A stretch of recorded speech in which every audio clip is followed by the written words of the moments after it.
दोस्तों नमस्कार। जय हिंद, जय भारत। दोस्तों अपने नए वीडियो के साथ एक बार फिर आप लोगों के सामने हाजिर हैं। दोस्तों सबसे बड़ी समस्या है कि आज की डेट में लगभग 20 करोड़ प्लस चिट फंड निवेशकों की समस्या। आखिर इस समस्या का निदान क्यों नहीं हो रहा है और इनके जिम्मेदार कौन हैं? एक कानून बना था संसद में, अधिनियम जमा योजना पाबंदी कानून 2019 के तहत सबका भुगतान, ठगों को फांसी और सभी ठग पीड़ित जमाकर्ता परिवार को क्षतिपूर्ति कानून के तहत मुआवजा, यही 3 चीज़ें की मांग थी और ये कानून बना था। आखिर ये कानून लागू क्यों नहीं किया जा रहा है? बाधा क्यों आ रही? दोस्तों हम आपको सबको मिल के एक बैनर के नीचे ये लड़ाई लड़नी होगी और अगर ये लड़ाई हम लोग नहीं लड़ते हैं तो बहुत सारे हमारे निवेशक साथी हैं, एजेंट साथी हैं जो अपना घर द्वार छोड़ के भाग गए हैं, जो निवेशक पीड़ित परिवार हैं उनमें बहुत सारे ऐसे लोग हैं जो आत्महत्या कर ली है, जो एजेंट है वो भी आत्महत्या बहुत सारे कर लिए हैं, बहुत सारे लोग अपना घर द्वार छोड़ के चले गए हैं। और इस सेक्टर में, इन चिट फंड कंपनियों में बहुत सी हमारी बहनें, बहुत सारी हमारी माताएं, बेटियां इसमें काम करती थीं। सबसे बड़ी जो समस्या थी वो थी बेरोज़गारी। बेरोज़गारी हमारे देश की बहुत बड़ी समस्या है और इसके लिए कई ऐसे स्टेट हैं जहाँ पे रोज़गार मेला लगाया जाता था, जहाँ कलेक्टर,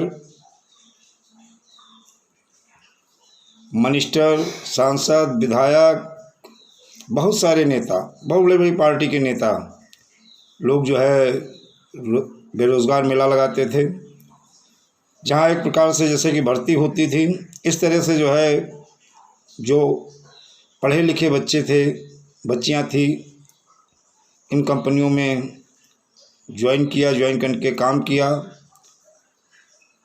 और ये कंपनी रजिस्टर कहाँ से थी? आरओसी में कंपनियां रजिस्टर थी, आईएसओ सर्टिफिकेट था, इडरा जैसी जिम्मेदार संस्था का मेंबरशिप था। बहुत सारी कंपनियां जिनको पावर प्लांट का लाइसेंस दिया था गवर्नमेंट ने। और इन कंपनियों के कुछ ऐसी कंपनियां हैं जिनके न्यूज़ चैनल थे, जैसे सहारा इंडिया है, इनका न्यूज़ चैनल है, साईं प्रसाद उनका न्यूज़ चैनल था, साईं प्रकाश प्रॉपर्टी डेवलपमेंट लिमिटेड कंपनी का खबर भारती न्यूज़ चैनल था, पीसीएल इंडिया का न्यूज़ चैनल था, P7। इस तरह से बहुत सारे कंपनियों के न्यूज़ चैनल थे और इनके माध्यम से प्रमोट करते थे। और बड़ी बड़ी जो मीटिंग होती थी या बेरोज़गार मेला लगते थे, उनमें विधायक, सांसद, मंत्री ये सभी इन्वॉल्व हुए थे। छत्तीसगढ़ हाई कोर्ट में जब एजेंटों के ऊपर FIR हो रही थी तो सारे एजेंट एकजुट हुए। एकजुट होने के बाद में हाई कोर्ट में एक याचिका डाली कि सर हम लोग तो बेगुनाह हैं बेरोज़गारी की वजह से, और हम लोगों को जो रोज़गार मेला लगाया गया था उसमें जो है हम लोगों की एक प्रकार से भर्ती की गई, और असली गुनहगार तो वो लोग हैं जिन्होंने इसे प्रमोट किया, जिसमें सांसद, विधायक, मंत्री। पीसीएल इंडिया में देखें तो अरुण जेटली जो नहीं रहे, उनका भी नाम आया था, बाई रिकॉर्ड नाम था इनका। बहुत सारे ऐसे सेंटर के मंत्री थे जिनका नाम आया था। जो साईं प्रकाश प्रॉपर्टी डेवलपमेंट लिमिटेड कंपनी है, जिसके कंपनी के CMD पुष्पेंद्र सिंह बघेल हैं, इनका पूरा परिवार इन्वॉल्व था। पुष्पेंद्र सिंह बघेल इस समय जेल में हैं। रणविजय सिंह, मृगेंद्र सिंह अभी छत्तीसगढ़ की पुलिस इनको पकड़ के लाई है, ये भी जेल चले गए हैं। इनकी पत्नी भी डायरेक्टर थी, पुष्पांजलि बघेल, ये सभी इन्वॉल्व थे। और इनकी जो खबर भारती न्यूज़ चैनल इनका जब शुरू हुआ, जिसमें दिग्विजय सिंह भी आए थे, सेंटर के और कुछ मंत्री थे। और एक चीज़ और कि इन कंपनियों को प्रमोट तो कर ही रहे थे, और साथ में देखा जाए उस समय कानून मंत्री थे सलमान खुर्शीद जी। आप देखेंगे तो सलमान खुर्शीद जी पुष्पेंद्र सिंह बघेल को एक भेंट दे रहे हैं, ये लोग प्रमोट कर रहे थे। ये देखिए, आपको मैं दिखा रहा हूँ, ये सलमान खुर्शीद जी है और एक साई प्रकाश प्रॉपर्टी डेवलपमेंट लिमिटेड के CMD पुष्पेंद्र सिंह बघेल हैं। इन्हीं सारे लोगों को देखकर निवेशकों ने अपना पैसा निवेश किया, एजेंटों ने काम किया, क्योंकि कंपनी MCA में भी रजिस्टर थी, ministry of corporate of government of India, society का भी इनके पास लाइसेंस था। तो कहीं ना कहीं अगर ये इन पर ढंग से कार्रवाई नहीं हो पा रही है, जिनको देख करके निवेशकों ने पैसा लगाया था, ये सब देखिए, ये स्कैम ऐसे नहीं होते हैं। इनमें पॉलिटिकल जो पार्टी होती हैं, राजनीतिक जो पार्टियां होती हैं, ये सब कहीं ना कहीं इन्वॉल्व होते हैं। बहुत सारे ऐसे राजनीतिक नेता हैं जिनके खिलाफ FIR भी दर्ज हुई, लेकिन क्या हुआ, खुद जो है चला रहे थे। मैं जिस कानून की बात कर रहा था, वो कानून क्यों नहीं लागू हो पा रहा है, वो कानून क्यों नहीं लाया जा रहा है। मतलब जिस कानून की हम चर्चा कर रहे हैं, अधिनियम जमा योजना पाबंदी कानून 2019 के तहत सबका भुगतान, ठगों को फांसी और सभी ठगी पीड़ित जमाकर्ता परिवार को क्षतिपूर्ति कानून के तहत मुआवजा, यह 3 मांगे थी। ये क्यों नहीं लागू की जा रही हैं? क्योंकि इसमें साफ साफ था कि कुछ समय में स्टेट गवर्नमेंट को अलग से पैकेज या कुछ बना करके लोगों का भुगतान करना ही पड़ता।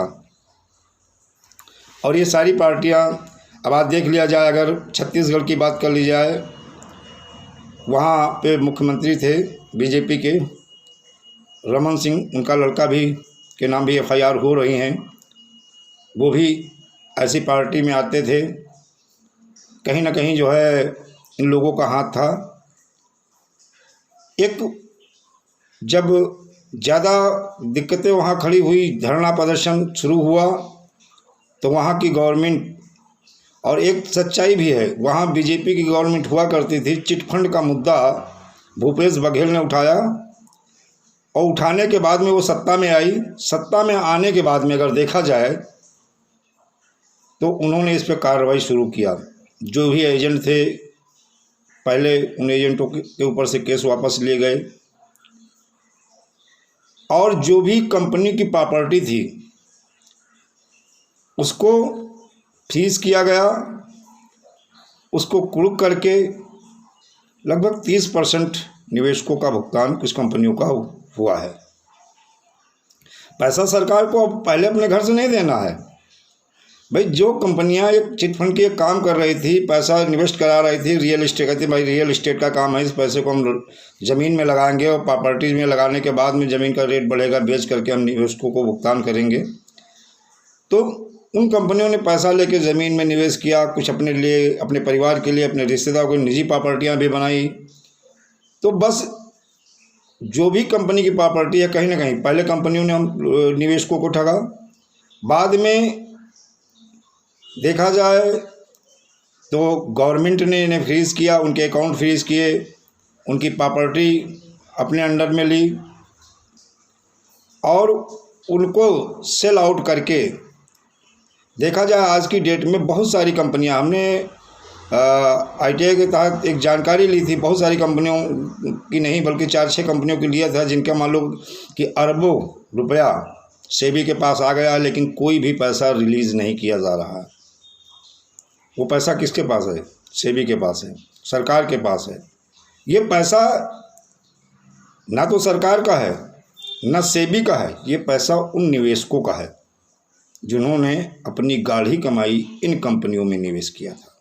और इन कंपनियों को रजिस्टर्ड किसने किया था? आरओसी ने, एमसीए ने, कृषि मंत्रालय ने। जो सोसाइटियाँ चल रही थी, क्रेडिट कोऑपरेटिव सोसाइटी, कृषि मंत्रालय भारत सरकार, एमसीए यानी ministry of corporate affair government of India, ये सारी देख कर लोगों ने पैसा लगाया और आज वो पैसा गवर्नमेंट के पास है, सेबी के पास है। और ये महाठग जो थे, चाहे वो साई प्रकाश के पुष्पेंद्र सिंह बघेल हो, चाहे Shri Ram real estate and business solution limited के संजय मेवाड़ा हो, चाहे भंगू जी हों, चाहे बाइक बोर्ड कंपनी के हो, ये सब महाठग जो थे, इनके ऊपर वो कार्रवाई नहीं हो पाई जो होनी चाहिए थी। अगर इनकी सारी प्रॉपर्टी, जो इनके डायरेक्टर थे, जो इनके प्रमोटर थे,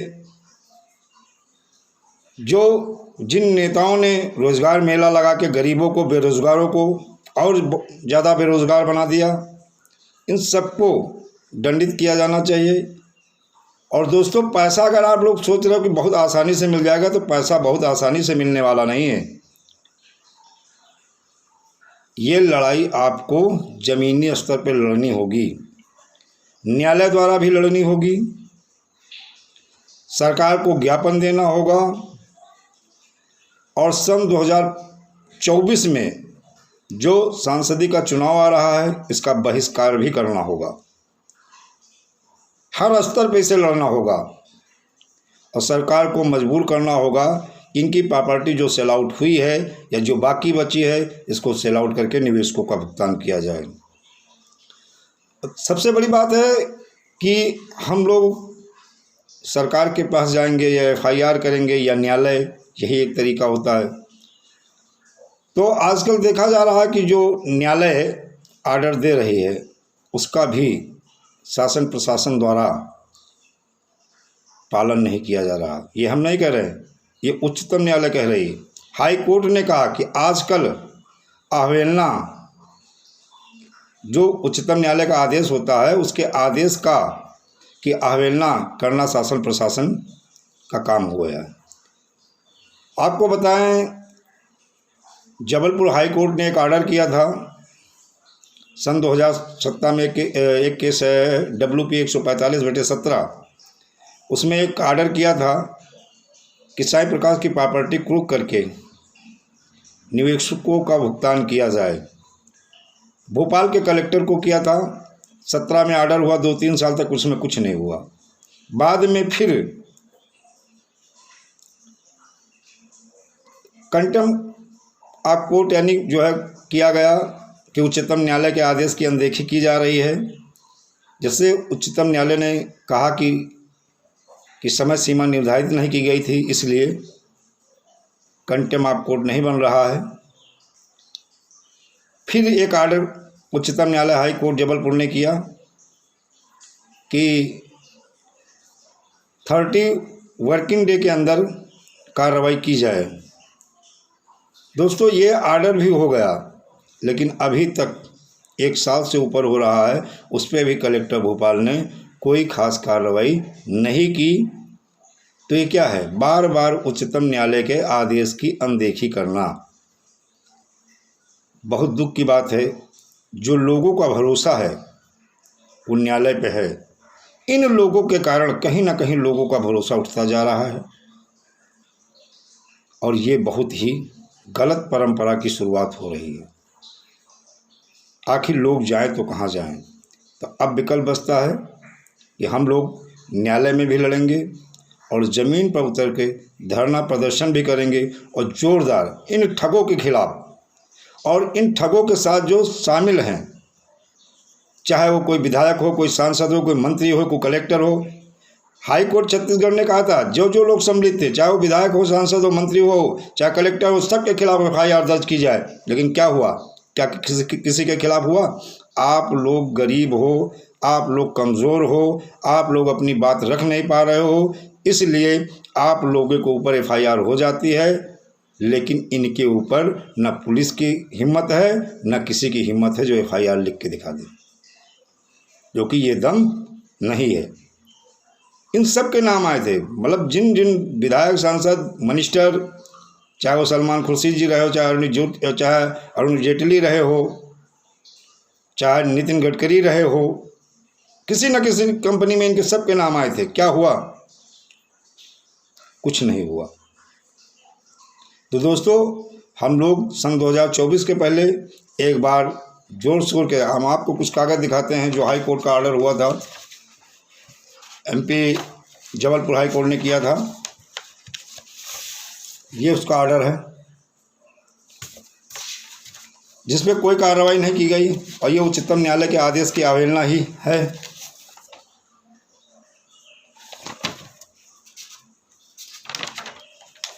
ये देखिए, इस ऑर्डर की कॉपी है। कलेक्टर भोपाल ने किया क्या? कुछ नहीं किया। एक पुलिस महानिरीक्षक को पत्र भेज दिया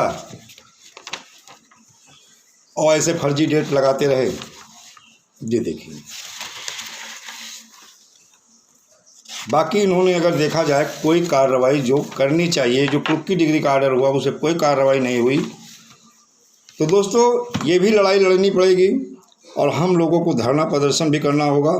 और मैं उन साथियों से कहता हूं जो इन कंपनियों में टॉप सीनियर रहे होंगे, करोड़ों रुपया इन कंपनियों के माध्यम से कमाया होगा, अगर वो ये सोच रहे हैं कि ये पैसा आसानी से मिल जाएगा, चलो एक आदमी लड़ रहा है, उनका होगा तो हमारा भी हो जाएगा, तो ये मत भूल जाइएगा।